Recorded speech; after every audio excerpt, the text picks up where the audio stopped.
Aujourd'hui, je déroge un peu de la Volt pour vous parler d'un autre véhicule très intéressant et très rare par les temps qui courent.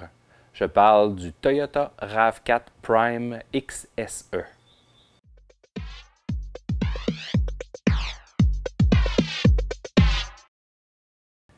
J'ai eu la chance de me faire prêter ce véhicule qui est très rare par les temps qui courent. On est en 2022 et le temps d'attente pour ce véhicule-là est de 4 ans et demi. Oui, 4 ans et demi. D'ici ce temps-là, il y a le temps de se passer bien des choses puis que les modèles changent. Donc, c'est un véhicule qui est similaire à la Volt, à ma Volt. Avec le RAV4, on a la possibilité de faire 70 km environ sur la batterie. Naturellement, l'hiver, ça descend. Mais ce qui a attiré mon attention, c'est premièrement qu'il y a deux moteurs. Un moteur électrique à l'arrière, un moteur électrique à l'avant. Avec ce véhicule, vous pouvez être à 100% en mode électrique ou bien en mode hybride. Ce que je veux dire par là, c'est que vous pouvez, lorsque vous êtes à 100% en mode électrique, lorsque vous allez faire une accélération, même soutenue et intense, à ce moment-là, c'est seulement la batterie qui va être utilisée pour propulser le véhicule. Par contre, si vous êtes en mode automatique, lorsque vous allez dépasser un certain seuil, à ce moment-là, le moteur à combustion va embarquer pour vous donner un autre oomph dans la propulsion du véhicule. Lorsque vous utilisez le 220 volts et que vous allez être assis à l'intérieur du véhicule, ce qui est plutôt rare parce que vous allez débrancher le fil, mais si vous le faites, vous allez vous rendre compte que vous entendez une fan qui fonctionne. La fan se situe au niveau de la banquette arrière du côté passager, juste en dessous de la banquette. Lorsqu'on branche la Volt par temps très chaud, ce qui se produit, c'est que les fans avant du radiateur vont se mettre à fonctionner pour refroidir la batterie. Eh bien, le même phénomène se produit avec ce genre de véhicule. Lorsque le véhicule est stationné et branché sur le 220, vous allez entendre les fans du radiateur à l'avant partir. Et je vous dirais que dans un garage, c'est quand même assez bruyant, même un petit peu plus bruyant au niveau des dB que ce qu'on a dans la Volt.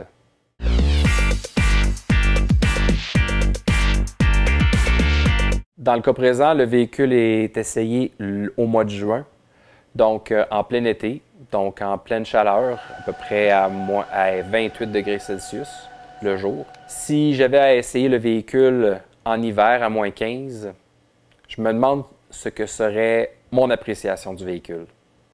Lorsque le 220 est branché sur le véhicule, on entend un clic et le connecteur est impossible à être retiré. Pour être capable de le retirer, on doit utiliser la télécommande pour débarrer les portes. À ce moment-là, ça débarre le connecteur et après ça, on est capable de le retirer. Comme c'est une autonomie de 70 km, la batterie est tout de même petite. Lorsque j'ai branché pour la première fois le véhicule sur le 220, je me suis rendu compte qu'il était impossible de se brancher avec une borne de niveau 3, donc disons 50 kW. C'est absolument impossible. Le connecteur ne supporte que le 220 volts, donc de niveau 2. Ce qui est intéressant, c'est que dans ce véhicule, on peut s'asseoir 5 personnes. Dans la Volt première génération, c'est 4 personnes. Et l'espace pour les jambes est un peu plus large ici.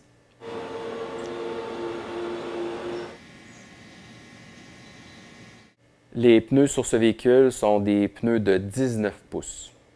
Si vous aimez la conduite sportive, vous allez être servi. Avec les deux moteurs électriques, ça donne une très bonne propulsion et c'est très agréable à conduire.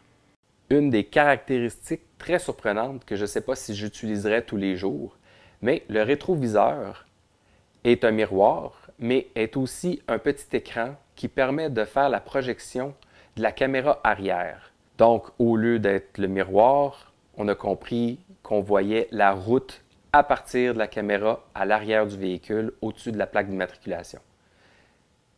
C'est un feeling fort intéressant, une image très contrastée qui fait qu'on voit très bien ce qui se passe à l'arrière du véhicule. Et même plus, on voit très large.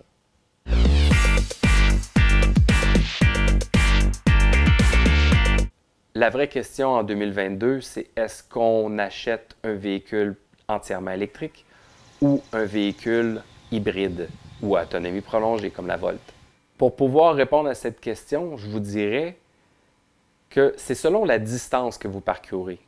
Si par exemple vos distances dans les environs pour le travail, pour les commissions, se fait à l'intérieur de 70 km aller-retour, donc disons 35 aller, 35 revenir, c'est quand même fort intéressant, puis le moteur à essence fonctionnera vraiment pas beaucoup. Et en 2022, c'est encore une sécurité si vous allez aux États-Unis pour chercher une borne, trouver une borne. Il y a encore des expériences de personnes qui ont des autos entièrement électriques, qui ont encore des problèmes, parfois, à se trouver des bornes de recharge dans leur itinéraire. Naturellement, il y a une habitude à se créer pour vérifier son itinéraire, pour être certain d'avoir des bornes tout le long du chemin. C'est de plus en plus le cas, mais même encore en 2022, d'avoir un moteur à essence, en plus pour la chaleur, l'hiver, présentement, tant que les batteries ne seront pas encore plus grosses sur les véhicules, ça reste tout de même une auto avec 70 km d'autonomie. Le nombre de fois que vous allez dépasser le 70 km pour aller à des endroits, disons le travail et les commissions, peut-être que vous allez compter juste sur les doigts de votre main, ça va être tout. Donc, le moteur à essence va fonctionner très rarement. Le côté négatif d'avoir l'électrique, mais avoir aussi de l'essence, c'est que les coûts d'entretien sont quand même là. Est-ce que ça vaut encore la peine en 2022 d'avoir une auto hybride? Pour quelqu'un qui veut un premier véhicule, un véhicule hybride, oui, ça lui permet de s'initier au mode électrique, d'acheter une borne de recharge, de s'habituer à tout ce qui est l'univers électrique. Puis après ça, la personne est moins anxieuse pour faire le switch sur de l'électrique à 100%. Mais la grande question, si on m'offrait d'acheter ce véhicule, en remplacement de ma Volt, est-ce que j'irais vers ça ou vers une auto entièrement électrique? C'est une bonne question. Ah oui, j'oubliais. Dans une Volt, est-ce qu'il y a un pneu de secours? La réponse? Non. Dans un RAV4, est-ce qu'il y a un pneu de secours?